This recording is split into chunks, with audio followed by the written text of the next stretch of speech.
Hello and welcome to this evening's event hosted by the London Society.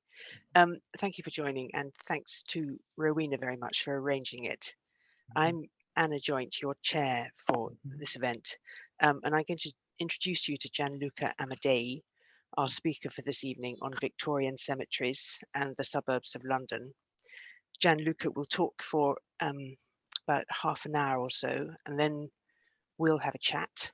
And please put your questions in the Q&A, and I shall bring them in after our chat, after Gianluca's talk and our chat. But just before I introduce you to Gianluca, I'll just explain why I'm here.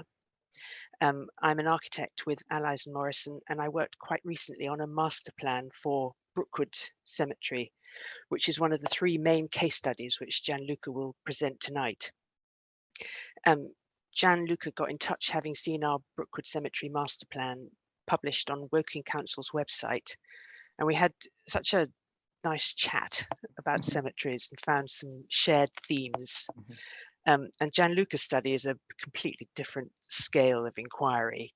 His is a big embrace with urban planning, but there are common threads or intersections, as one says now, with what to do with a major heritage cemetery today. So now to introduce Dr. Gianluca Amadei, who is an independent academic researcher, a curator, and an internationally recognized design and architectural journalist. And his research interests intersect between design, architecture, urban planning, sociology, and cultural context. Gianluca is an advocate of lifelong learning and is currently a visiting lecturer at the Royal College of Art in London. And he lectures on the Information Experience Design MA at the School of Communication. He's also the author of the books Discovering Women in Polish Design, and that was published by in 2009 by the Adam Mickiewicz Institute, and this recently published book, Victorian Cemeteries and the Suburbs of London, which came out in 2021, published by Routledge. So Gianluca, many congratulations on this recent publication. I just read it and I really enjoyed it. You cover a huge range, and yet there's so much in it that's quite personal, and there's loads and loads to talk about, and we have an hour, so I'm not going to say any more now. Please all do put your questions or comments in the chat or the Q&A, and in the second half of the event I'll bring them in. But now, Gianluca, I'm going to hand over to you to tell us about Victorian cemeteries and the suburbs of London. Thank you so much, Anna, for the lovely introduction and for bringing back the conversation we had the first time we met. And I'm just going to, just bear with me, I'm just going to start to share the screen. Okay, and then I'm going to maximize it now. There you go, view, slideshow. So hopefully, Anna, can you see this? Yes? I've got a black screen at the moment. Okay. Can you see any slides? I can see a cursor now, but okay, not a slide. But not a slide, okay. I'm just going to stop sharing one sec. I'll do it again. Let's have a look.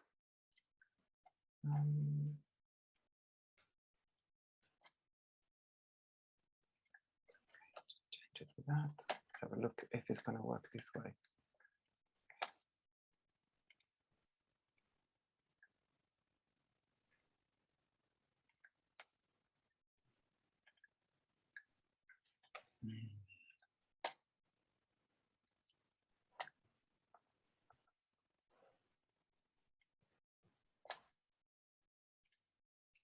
How about now? Yeah. Can you see it? Perfect. Perfect. Yeah. Okay, so I'm just going to put a little timer for myself, 25 minutes, and then we see how we're getting on. Okay. So thank you so much for your lovely introduction. And unfortunately, I can't see everyone, but thank you so much for seeing so many of you joining tonight. So I'm really delighted, and I'm looking forward also to your questions and thoughts and reflections and comments.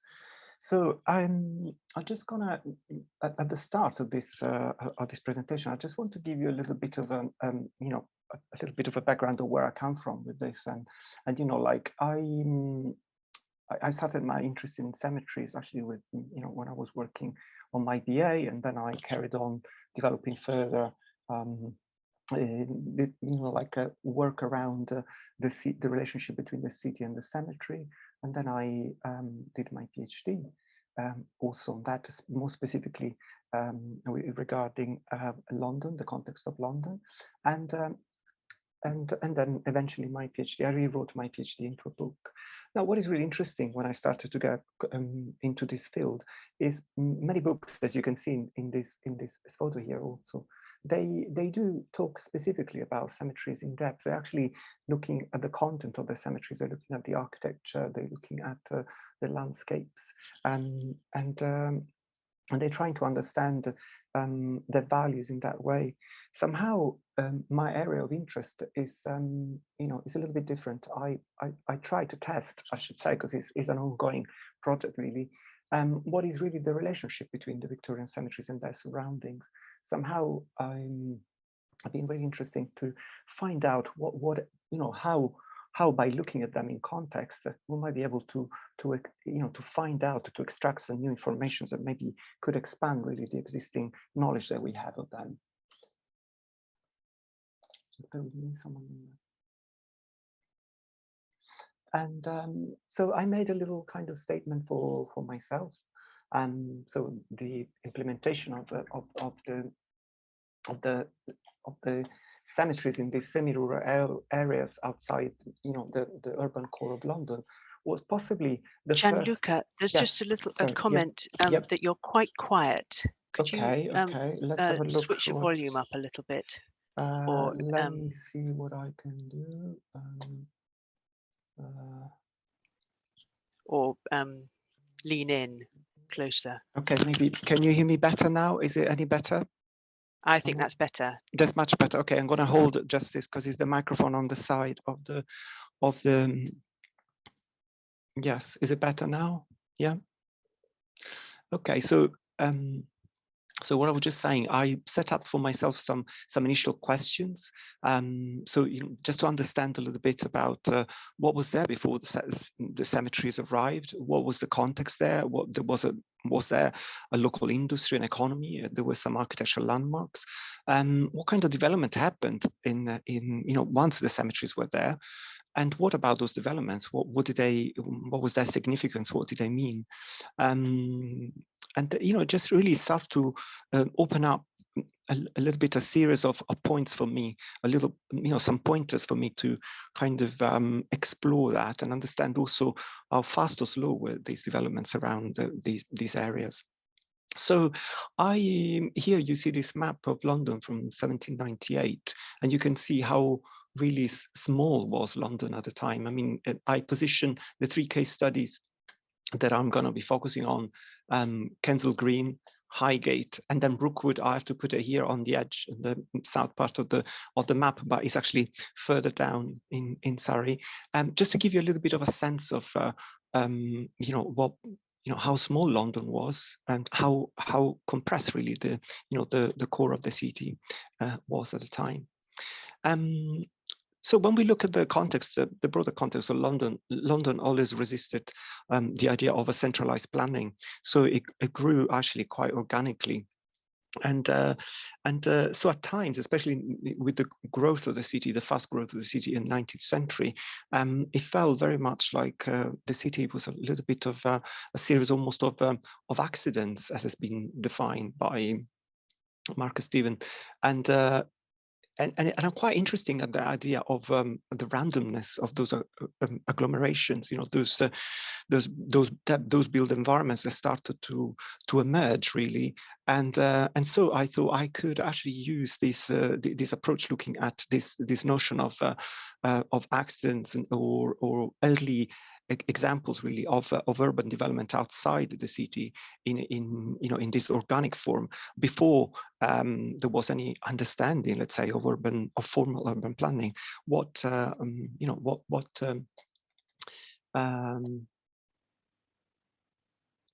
Yes, what could tell us? So the fast urbanization of London meant, it was the result also of a series of situations like obviously mechanization and transport innovation. There were new typology of buildings, new ways of organizing space, and there were also, I mentioned particularly the policies and the enclosure acts, because in particular in the case of Brookwood, they are very important, and also in general really across the UK, because often when we think about the Industrial Revolution and the fact that people decided to move to the urban to the cities, really, it was actually those enclosure acts that drove away people along the industrialization of agriculture. One further request, just yes, even louder. Even louder. Okay. Oh yes. Is it better now? Okay. Okay. That's perfect. Wonderful. Yes. I apologize for this. Yeah, sorry, I'm a little bit of a quiet speaker. Blast away. That's great. I blast away. You just keep me. Yeah. Okay. Okay, so I just put here also a quote again to some considerations really for the research, space and capitalism, to understand really how the private forces were acting within the space of the city itself. And although this quote is from Foucault, actually it refers to it could be applicable to the context of London, and so the idea of really of expanding, of cutting the city, cutting through the fabric of the existing city is something that is really relevant in the context of London in relation especially to the transport infrastructure. And so I managed to find this image that shows the reburial. Actually, they have to move the graves of around the area of King's Cross. So this is St Pancras graveyard, to let the new railway to go through. And so it's quite interesting to see how commerce was driving these changes, but also how it was affecting the dead, and they needed to be moved away. And the other thing that is also quite interesting is to see the existing private small cemeteries. I mean, cemeteries really, they are small graveyards in the context of London. This one is in Drury Lane, and it's actually still visible today. If you passing by there, today is a garden. But what I want to point out with this particular picture is the fact that you might notice that beyond the gates, the graves are actually almost on the first at a level of the first floor of the buildings nearby. But also you realize how compressed these spaces were between buildings, and completely surrounded. So there was really a need to rethink and change this approach to the and the spaces for burials. So I just put this quote here for where really the origins of Victorian cemetery starts. So it's just one. Obviously, there are many historians that have been looking more carefully, but there is this point about how the Victorian cemeteries are directly connected to the 18th century country estates, in terms of particularly in relation to their layout. And one of the, if not probably the most important reference, is the cemetery of Père Lachaise. And here you can see in this print how the cemetery also was relating to the city. So you see the buildings across, you see the urban arrangement of the of the paved spaces of the different avenues, and obviously you see the arrangement of the graves and the monuments as well. And this is a picture of the first London Suburban Cemetery, which was Kensal Green in 1833, and we see a completely different arrangement from Père Lachaise, because it's a little bit more informal. It feels very much almost like a park, in fact, and with this scattered few monuments among the the plantations. Things to consider is that the cemeteries, this new format of cemeteries are actually, it was a civilized way of honoring the dead. There was something, the combination of the architecture and natural landscape was also a complete innovation. And also the cemetery somehow mirrored the urban space of the city, and particularly in relation to what I was saying about the fact that there were parks and there were also used beyond the burial of the dead. This is a picture of Highgate. And we see St. Michael's Church in the background. And again, we see people strolling through, almost if it was a, if there were parks. So as I was saying, they look very much like open spaces that can be used beyond the burial itself, and there are spaces for contemplation and for rest. Of course, not everyone agreed that, because they felt that they shouldn't be used also as a place of leisure somehow, because it was disrespectful. But also in some cases, actually possibly most cemeteries, they retain visual connections with the cities, like in the case of Highgate and others. This is an image of Brookwood, and we can see a little bit of his layout and its views in the distance. So you can see the layout slightly here on the left-hand side, and the railway here on the right-hand side. So we're just going to go a little bit deeper in Kensal Green and try to go a little bit faster. So before the cemetery or Kensal Green came to be in the area, this it was practically a rural area. So this is a picture of a little inn, a pub that existed there in 1820. So you can see it's completely rural. Of course, it's an artistic interpretation, but it's one of the few documents that we can get from that period to understand the feel of the area. And this is a map from 1847, where you see, although the cemetery was opened in 1833, it was still quite a little bit, isolated very much and we can see Regent Park up here, and then and Kensington in the south part.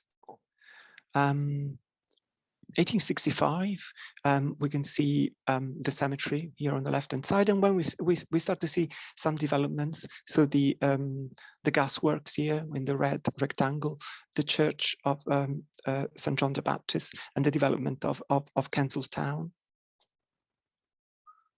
This is the church of St. John the Baptist. That was actually the first church in on the Harrow Road. Harrow Road that basically was the first church in Westminster, in the parish of Westminster. And this is a view of 1884 of the canal. This is the Grand Union Canal that was connecting Paddington to Birmingham. And so you can see transport of goods on the left-hand side, the graves, and in the distance, the gas holders and railway. Then later on, 1894, where we start to see larger developments coming in. These are housings here, and you see how regimented and how close the two are coming together. So the dead are just here. Here we start to see this large development coming in, and so work was all around, the gas works all around along the canal here, and then Kensal Town also, where there were a series of workshops and smaller industries and businesses. So this is just to give you a little bit of a feel of the housings that were built. This is actually a drawing of the estate in Hornsey, but it's very similar in terms of features to the one that was developed in the north east part of Kensal Green. And what is really intriguing for me here is the fact that we start to see a layout of the buildings also with with trees, with pavements and roads, and somehow we can say, maybe it is a bit of a speculation, but we can start to see some elements that they get developed then later with the, let's say, with the Hampstead Garden Suburb, for example, with the Garden City movement.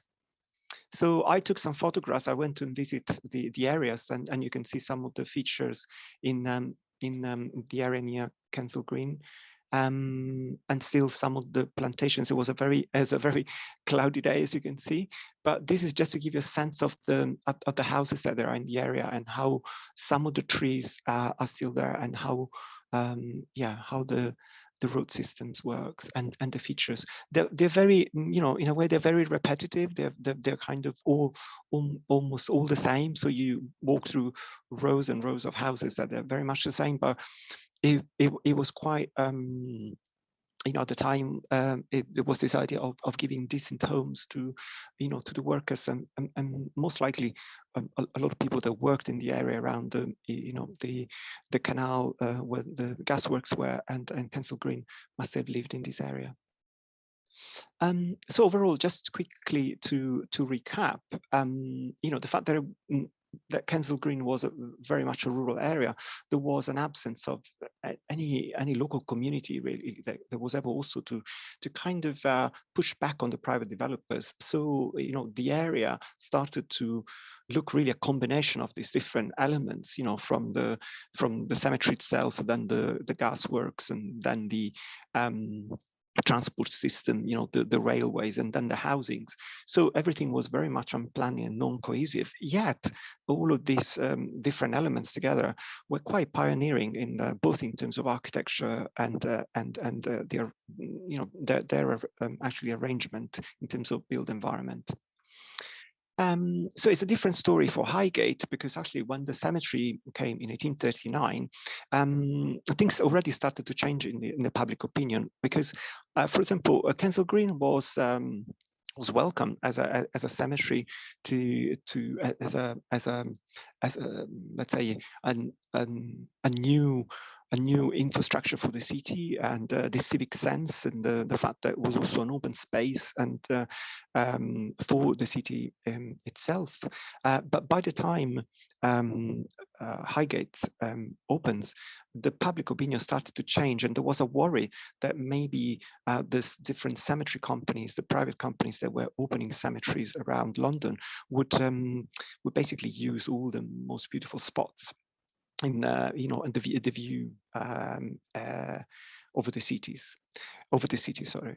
And so like the context of Highgate was different, because there was already a village. Here I also highlighted two features. St. Michael's Church, but also there is this Institute of Highgate, Literature and Science, that gets established in 1839, just the same year the cemetery opens. And this road here that goes down is Swine Lane, and and the cemetery is just down there. So you can see it's a completely different context from the one of Kensal Green. And also views were really important in the context of Highgate, and the open spaces as well, because the clean air, the topography of the area being higher up, and having the open spaces, and it was basically, let's say, key feature. There were key features of the area. So I just put this little square here to show you the spire of St. Michael's Church. So the cemeteries was all down here. And this is, as you see, is a view from Parliament Hill.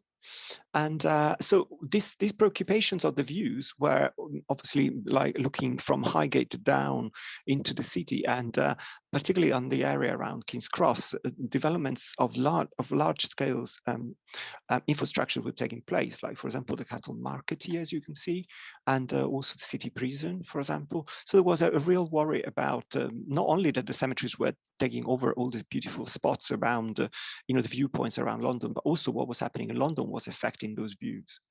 There was also the dilemma of the hospitals, as I called it, so the questions about how the hospitals should expand within the areas where they were in the center of London, or be relocated completely elsewhere. And somehow the area around Highgate was particularly favorable for this because of the clean air and because of the height, and so both for hopefully quick recovery of the patients. So we got these examples of hospitals and infirmaries, in this case, some pancreas infirmaries. And just to show you again the context within which they existed. This is a postcard of the St. Pancras Infirmary, overlooking what became Waterloo Park. So, yep. And so another thing that is really interesting is when the Western Cemetery and Eastern Cemeteries were established in Highgate, then the coming in 1889 of Waterloo Park basically created an area of almost 70 acres of land. So what started to happen there is basically that the part of the West Hill of Highgate was basically almost all left to as a green open area between the cemetery and the park. So yes, I just draw here some conclusions about the fact that obviously there was a local community that resisted the coming of the cemetery, yet the cemetery was implemented, and eventually there were some good aspects of the coming of the cemeteries, although there was worries also of the possible growth and extension of the cemetery itself. But together with the coming of the hospitals, the whole context started to become very much related to health and hygiene in a particular way. And then lastly, we look at Brookwood Cemetery, and I'm just gonna check time 1 sec. How am I doing? And so Brookwood was really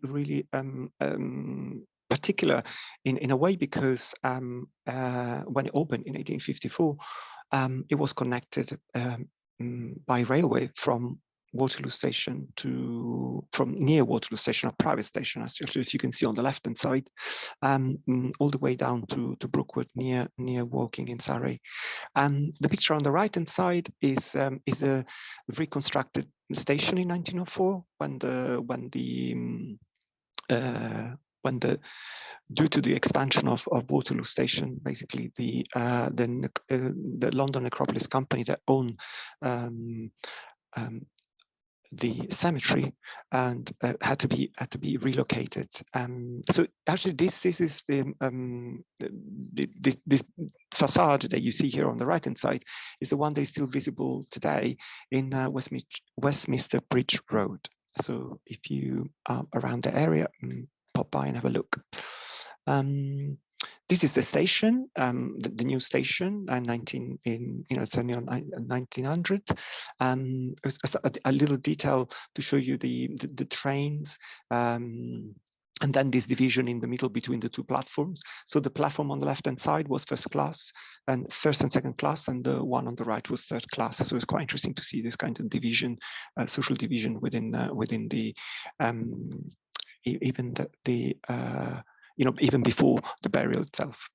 I also put this picture here because these are actually the houses of the workers who in Brookwood Cemetery, and it's really fascinating to see how this company really not only was involved in the cemetery itself, but also looked after their own workers, and within the land that they owned, and there were also some revenues coming from brick fields, for example. They were helping the company to stay afloat, because especially at the beginning, when the cemetery opened, they were almost bankrupt because of the expenses that they had in setting up the cemetery itself. I also put this picture just to show you that this is the Basingstoke Canal and the brick bridges, and that they're all along all the way to towards Winchester and then Southampton. But what is interesting is the brick fields that I was telling you about. They were also, they were producing bricks, and so brick making industry as well. And this was one of the industries that were in the area, and that somehow remained and even grew, also due to the presence of the necropolis company that owned them. Together with that industry, there was also nurseries, many nurseries around the area, that again, because of the plantations of these very large cemeteries, and because also of the geology of the land itself, a very acidic soil, they specialized in azaleas and rhododendrons. And also highlight here the fact that the specialists, they also became specialists in golf courses constructions, which is, I just want to show you here in this map on the south part, where just near on the east of the cemeteries, there were some golf courses that started to appear at the turn of the century. So this is the railway that connects Woking to Basingstoke, walking London to Basingstoke. And up here we have two large institutions that I'm going to talk to you about. But the fact that the company owned these brick fields and brick making, they were able to construct these very large buildings, basically with the bricks that were making almost on site. So we have this division within this land that's marked by the railway, where we have institutions on the top part, and then we have more residential, leisure, and the cemetery itself down here. Here, eventually near the golf courses, we will start to see a series of residential buildings of, let's say, an art and craft nature somehow. And these are the two institutions that I was telling you about that came quite soon after the cemetery opened. So this is the cemetery opened in 1854, and this the prison came in 1859, and then this is the asylum a little bit later. And what is fascinating with these two institutions, that, I mean, look at the scale of them, but also they feel very much like a small, small villages maybe themselves, because they, they had their own water tower, they had their own electricity. You might have seen before in this other image, you can see public lighting here. So super interesting to see that. And these are, just to show you, this is a little advert of, I think it's dated 1935, where you see the typology of houses in the area near Hook Heath, where, near the golf courses that I was telling you about.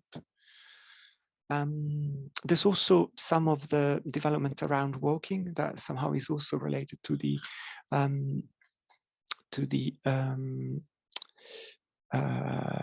necropolis company, because it was actually land that they owned and that sold off. But I also looked at these developments because it was particularly interesting what was happening there. So this is a picture of the town centre of Woking as it was getting developed with the council hall offices, the constitutional club. So you start to see a little bit of how the core centre of the town was kind of manifesting itself. This is the what became the Oriental Institute, that is now today is actually the site of ASDA. But next to the Oriental Institute, there's also a mosque that is actually still exists and is a listed building today. This is actually a picture of also another institution next to the Oriental Institute, and you can see the mosque in the background.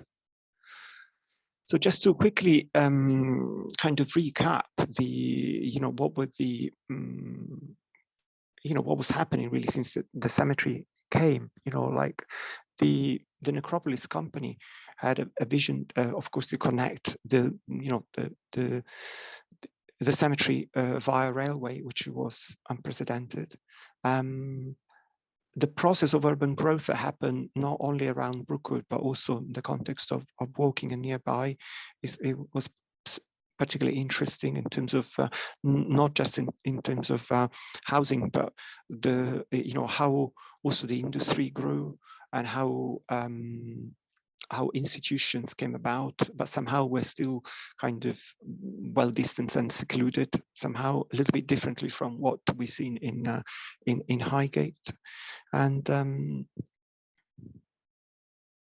this is a picture from the London plan from Patrick Abercrombie, so 1943, where you start to see really how Woking is going to be one of the places that is possibly is going to become one of the satellite towns, one of the areas that they will form this outer metropolitan kind of development plan of a regional scale.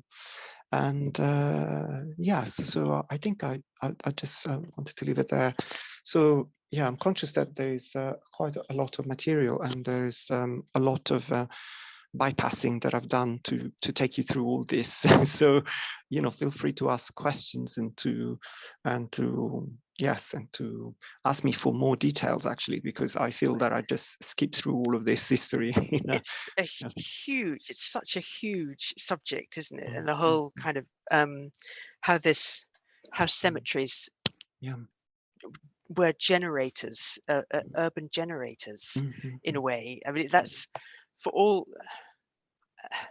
Kensal Green and Brookwood. Dead bodies were taken away out of the city to take them away from the healthy living and find a place suitably distant from the overcrowded and foul cemeteries in the city. But yet somehow the cities followed them, and for Kensal Green, it was partly the industry of the gasworks, but also the industry associated with the cemetery itself. I mean, it isn't an industry; it's a kind of incredibly important industry. You had a slight repulsion to. Certainly, the Highgate residents had a great repulsion to it, but there is an industry associated with it, and then urban places for the living will come up around them. And Brookwood really, I didn't realize this until you showed me these pictures of kind of speculative housing, that they started off with the dead and then thought, we're going to expand our market to the living. We're going to have build some really nice houses in spacious green landscape with golf courses. And there was an advert you showed in your book. Don't worry, you'll be pleasantly surprised. It's not all covered in graves at all. It's a lovely landscape, and look at these beautiful houses, and you can come and live here and be close to your ancestors. It's all in beautiful countryside. It's such a strange to lob the dead out of the city and then the living follow. It's absolutely. I mean, what is fascinating, particularly the London Necropolis Company, one of the pamphlet that they produced for to promote the new offices and the station in 1904, that you can find actually at the Woking History Centre. If anyone fancy going, they have a copy there. But I think also the London Metropolitan Archives might have a copy. And and what is fascinating, in the same publication, you have them advertising the new premises, and the fact that actually they do design graves and monuments in that building, but also they design houses, and you can get a mortgage from them for these walking estates, as they called it, where you know, if you think there are just the dead are there, actually you will find golf courses. You know, and it's just so fascinating the way they develop that narrative of you know, the way they talk about it. It's almost like there's no need to hide a cemetery anywhere, you know, like we're just going to tell you about it. It's okay, you know. And very, it's such very a straightforward. fascinating way. Yes, yeah. And But there was, in a way, that sort of architects tend to split into those who focus on the, you know, the mausoleum. So that was that amazing project you didn't show, actually, with the pyramid for 5 million 5 million Londoners. Londoners, yeah. That was the size of Russell Square. It just would have taken 20 years to build, and so it was kind of rejected on non-viability grounds. But that was Wilson's vision for how to deal with the overcrowded 1824. cemeteries. I mean, that was quite extraordinary. But you know, those projects are quite you know, sorry to interrupt, and I just want to say, those projects, those speculative projects that were impossible to kind of realize, to raise money for, somehow started to get, you know, you can look at them from the perspective like, oh my gosh, you know, they look quite crazy, incredible. I mean, who thought about that?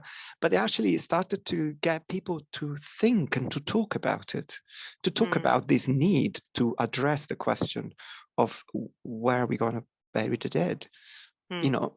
And so, or at least that's how I read it. So, you know, because of course, then a solution is to be found, something that need to happen quite quickly. So, you know, you can't expect like a pyramid like that to be, you know, needs to be built in 20 years or so. It will cost an enormous amount of money.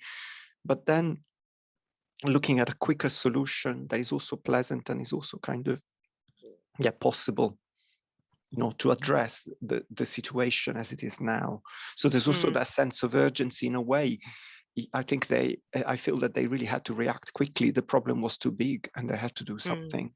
Of course, you know, there are fantastic places that also, I want to say that they're very problematic, because they, you know, we always see, when we go around these places, we see the wonderful monuments, but we just see a portion of society. The rest is hidden away in unmarked graves or along the walls. And, you know, there are, for example, some wonderful maps I could not show you because I don't have the right to show them.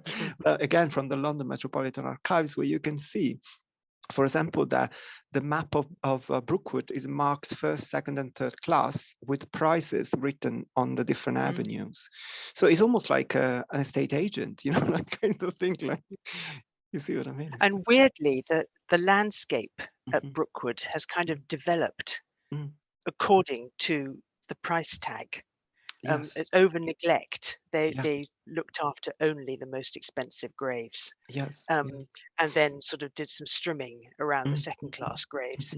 And then the pauper graves, it's just a mass of birch woodland, and overgrown bracken. And you know, and the waterways make their way in between. But it's such a strange plan. There's of the landscape, but it's arisen out of this kind of speculative plan in the first place. And also the given different its sort of parishes. unique. They're little sort of urban centers in themselves.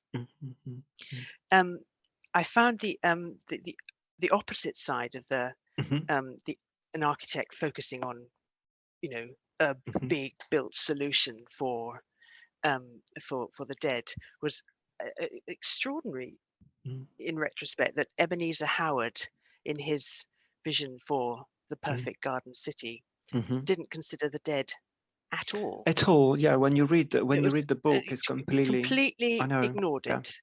It's what an omission, quite honestly. It's interesting because, you know, considering that his idea was also partly misunderstood, you know, the way he was explaining, or at least he envisaged the garden city, wasn't necessarily only pretty houses. It was about the independence of the satellite towns to help the relief of London, but also to have local authorities operating within. And so it's interesting that he didn't understood that within the economy even of the context, of those satellite towns, like as a possibility as an industry, in fact. So I was really curious about that. But yeah. I mean, there's spatially, we're not so sort of, well, in our Anglican world, some of us aren't so worried about lots of space because we just get cremated and then chucked into the sea somewhere. But there is a place for we need for memorialization. That we definitely need that. And then we do have other groups and growing groups in Britain who do still want and need burial. I suppose, I mean, that's where Brookwood is kind of aiming there. That's the market that Brookwood is aiming. They've got 500 acres of prime space for burial. The trouble is more than 2/3 of it is consecrated. So it's difficult to get other groups in there until there needs to be, the church needs to be a bit flexible there. But there's certainly at Brookwood, the northern side, which was the dissenting side, the non-Anglican, is filled to brimming now, and they're desperate for space. And the southern side, where the traditional Victorian burial is long gone. Everyone gets cremated now, and there's acres of space. So it's kind of that the heritage has got to give and accommodate a kind of new way of dealing with our dead. Yeah, they're very complex issues also, like Highgate. I'm sure you're aware that they've been doing a lot of work to also to open that conversations about the reuse of graves. In some cases, for example, they have plot of burial plots that are not even being used, but then they can't do anything with it because of the perpetuity, because the law of that one person, once someone is buried there, or once is the property of someone, cannot be used or touched, or and that's quite complex ethically as well. So so there's a lot of work that needs to be done in that respect. Yeah, there's a very provocative ending in your book where you propose William Robinson, the designer of the Golders Green crematorium, that where he said, I mean, it was a kind of almost very pragmatic medical view rather than an architectural view, but said, I think we should house remains in disused buildings. That would be a good spot for them. Then we can have them handy. People can stay in their community, and that would be a good way to sort of integrate the dead into the memorialize the dead locally, and have them around with you, but not too close. It would be just right. I mean, it's a hell of a suggestion that you can imagine these buildings sort of with only the dead in them would have such a charge to them in the city. But there's something kind of there's something about integrating it, that idea. It goes back to those what you quoted in the book, that there was a big distance between a psychological and physical distance between the living and the dead, and that was encouraged by burying people way out of town. And that was probably the biggest theme in our Brookwood exploration, where kind of we don't really kind of talk about it very much at the moment. It's and people are in denial about it. Don't make wills. Don't really make plans, and don't like to talk about it. If people pussyfoot around it. and I suppose William Robinson's idea of kind of having it around a lot where you're living kind of makes it a more normal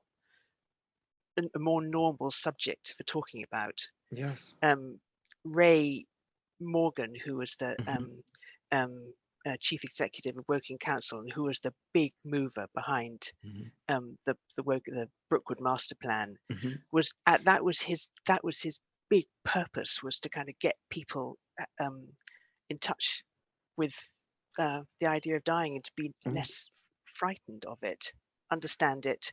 So we did all these little moves for Brookwood, incremental improvements, but Yes. eventually they got bigger and bigger and bigger till we ended up with the Museum of Death there, that would, where you could look at everything to do with the subject and really kind of grapple with it. Yes.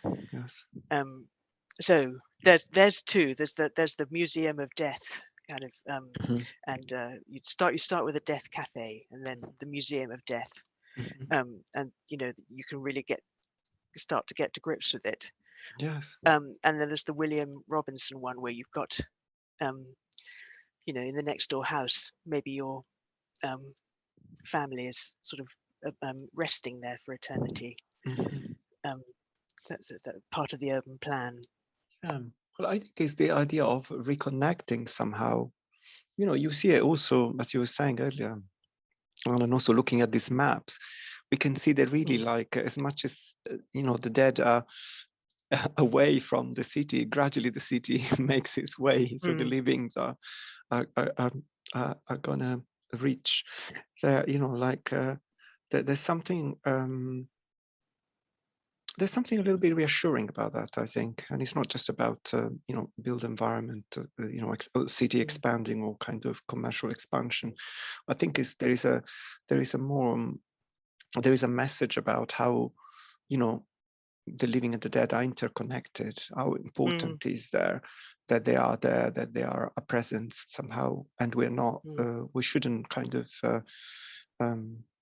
not consider that. I mean, it's really. I was, you know, when I got in touch with you about the you know, the report that you put together, I was just really so intrigued and so excited about the fact that someone was actually looking at it again, looking at the cemetery again, and also that there is you know, there are many questions. I'm sure many scholars are also looking at the idea of the cemetery now that these Victorian cemeteries have also receptacle culture, of architecture, of heritage. How do we look at them? How do we understand them? Because they don't belong only to the local community, they belong almost to all of us in a way, somehow. So there's also the other point that I feel is again, it's a complex one, but also very fascinating in terms of us as a society. How do we relate to this? And rather than forget or not think about it, you know, why we should not include it in you know, in some plans, or it's definitely part of life. Yeah. We've got some actually quite a questions. lot of questions. Okay, Yes. This is from Joe East, who says,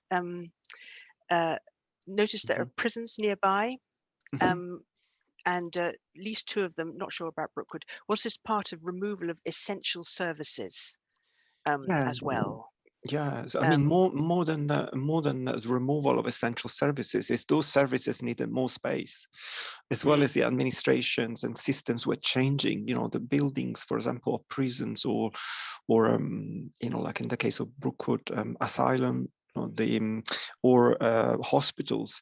It was the need of space, but also the need of rethinking those institutions to make them possibly, like in the case of hospitals, healthier, cleaner, you know, like easier to manage, and so effectively that were modern, you know, but it was very difficult to trying to rebuild within the city itself, you know, within the fabric of, you know, the medieval fabric of London. And I think is the large scale of these institutions also speak volume of the the kind of bureaucracy as well of justice, or or health, for example. So I think is again, as much as they are not so, let's say, visible because they are more in the countryside, and it's in the case of this the two institutions that I show you. But it's fascinating that the images I show you were actually postcards, and I'm thinking, oh wow, who would do that today? Yeah. So it's fascinating to see how actually there was an element of it that was also about celebratory, of those institutions. Yeah. Yes, and that French reclus who wrote a tourist guide to all the hospitals and prisons and institutions that one could go and see as an interested tourist to see the great improvements that the Victorians were making. So it's along with pleasant day trip to a cemetery for the air, and then you can also go and inspect these institutions and have a really good day out. Yes, exactly. It's an amazing thought, isn't it? Yeah, it's really amazing. Everyone was part of this kind of improving interest. Yeah, civic pride. Yes. There was a question here. To what extent did the cemeteries attract the building of institutions and businesses with higher mortality rates? Do you think that was connected? Yeah, maybe there is. It's interesting when you're looking at the drawings, or like for example, the institutions such as the infirmary in Highgate. You see that there is what is called a dead house, where the bodies were kept right at the back of the building. It wasn't possible to see, and I couldn't really go into the details of the plans, but and it's the same in some of the hospitals near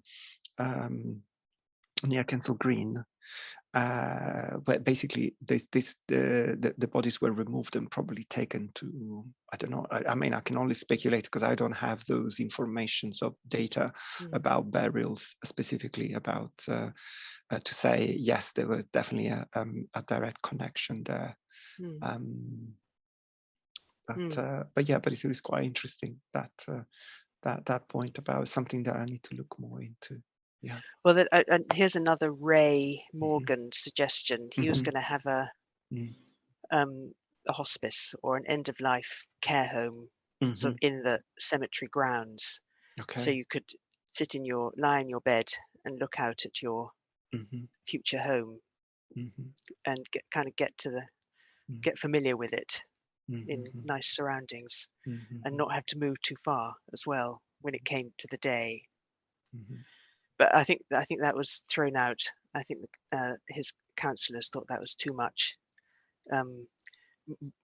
worse than the Museum of Death. I think more extreme to have a hospice there. We've got here we are. We've got one. Fair to say that the cemeteries were for middle classes, not for mass burial. If so, how was the problem of burying those who couldn't afford landscape luxury handled? Were pleasant surroundings part of this too? I mean, there were the three your examples were speculative businesses, weren't they? But there also was a philanthropic. There were graded. The third-class graves were just about affordable at Brookwood. You could get a train ticket. I mean, it was expensive to go then revisit the grave later. That was difficult for the poorer classes. But you could actually afford a decent burial. It was a reasonable rate for it. It was meant to be a dignified and decent burial for all classes, but it would have been a stretch for the very poorest. There's Victoria Perry says, very interesting sales pitch for the houses. Do you think the cemetery companies needed to diversify following World War One, when grand graves became less fashionable? It's I mean, it's the burials definitely fell off when crematorium kind of Started to, cremation yeah. took over. That was the kind of big one. Mhm. And poor old Brookwood really did suffer when the train line got bombed during World War One or World War Two. So there are multiple reasons for kind of burial becoming less the end of choice. Yes, yeah. I But don't know. there are sorry, carry on. There's Yeah, no, I a just want to next say question. also, yeah, there was something also, some changes taking place also after the Second World War. For example, when I was looking at Kensal Green, some of the records for Kensal Green and Highgate, you know, there were records for what in Highgate, what they call the flower books, for example, so that people would send money to put flowers on a particular date on the grave of someone, so they could, because they could not visit. And in Kensal Green there was a book for the repairs of the, you know, of the graves and the different monuments. And when you're looking at these, which are absolutely beautiful and on their own, you know, just for as artifacts and kind of telling stories of the relationship between the superintendent and you know, the client, the attention to details. But the you know, they really stop with the beginning of the Second World War. So after, they never carry on, you know, which is really, so that the last records really end with the beginning of the Second World War. And so it's you know, it could be that yeah, after the First World War, there was already a first step, you know, obviously with cremation coming in, but it was still very, the numbers were very low. The cremations were really, and then, but, you know, it was just really interesting to see how really after the Second World War, things must have changed quite dramatically in terms of in terms of earth burials. Yeah. There are two questions. Yeah. I think we are now past 7:30. Okay. Yeah. But we should carry another 5 minutes or something. We can. I think we may not get through all the questions, but Yes. two here. Do you know? Do European cities have similar out of centre cemeteries? And there's a related question: how does London's approach compare with, say, Rome's or Moscow's? Do you know? Yes, well, I'm from Italy myself, so I grew up in Rome, and you know, two of my grandparents are buried in a very large cemetery outside of Rome. But in Italy, the legislation is different for example, for earth burial in particular, because you can also, you know, I guess probably there is, you know, like the idea of perpetuity for those families that can afford, but maybe there are other arrangements that you can basically buy a lease for 20 years, maybe 25 years, or maybe less, and then the remains get dug up and put in an ossuary, which is something that is quite you know, stressful, I guess, also for families. I remember when my mother and her sister had to, you know, my aunt had to go and be there at the opening of the grave of my grandmother after 20 years she died. And, you know, these things are quite something. And then, you know, the remains are going into an ossuary, and all is left is a little plaque to say, you know, that they're there somewhere. So, you know, I can bring this example because it's the only one that I that I know directly. But somehow it has an effect on this you know, on the fact that there's not so much need for these cemeteries to expand physically, you know, to actually look for more space to accommodate you know, more burials, because of this cycle, in a way, that there is of reusing of graves. Yes. Yeah. Tricky though, you have to go through a sort of mourning all over again in a way. Especially after after that. Yes. There's a question on current trend for natural world burial grounds, including memorials and remains, etc. How do you see this developing? So you're talking about green burial ground, I guess. Yeah, I think so. And that's definitely part of the sustainability agenda for cemeteries and the bigger green agenda. Cremations are so kind of energy guzzling. They've got to try and find other ways. And there is also this method they use in America, isn't there, where you dissolve the bones and then tip people down the drain. As well as Desmond Tutu was recently, cremated that way. Oh, was he? Yes, it was a water cremation, and so it's quite, the first one of this kind. It's a bit like when David Bowie, chosen to be, chosen direct cremation, like suddenly opened up the attention to, or drew attention to this other.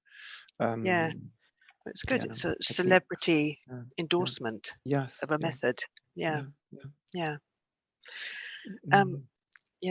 But some just to answer the question about the green burials, for example, it's quite interesting. There's some cemeteries, maybe not necessarily only London, I'm sure other cities, they also are dedicating now areas to green burials. So it becomes, it becomes part of their offering. So maybe if they can get access to more land, they also tend to offer that option to to families or the bereaved. That was for Brookwood. That was definitely one of the areas they wanted to expand, but they were limiting it to one very, very small area, which I think was limiting the appeal. They had 500 acres to offer. Amazing variety of landscape. But I think it's quite strict. I think you're not allowed to have any headstones in the area, because it then doesn't count as green burial. You can't just kind of stick someone in the ground and say it's green burial. It's got the environment's got to be right. Yes, these are also the rules is something that is quite fascinating when you start to look at. I mean, I was showing you earlier, and you remember this little card from St. Mary's Cemetery, which is the Catholic cemetery next to Kensal Green. And at the bottom here, this is basically, I bought on eBay this thing, and just one sec. And it basically is for someone that bought this grave. And at the bottom of the of this little card, tells you first of all the nearest railway station, which is Kensal Green and on the Bakerloo line, and trolley buses and bus by the gates of the cemetery. So communication or connections, so that you're not too far from the city. And then it says at the bottom, no jars, bottles, or similar articles might be placed on the grave by order of the administration.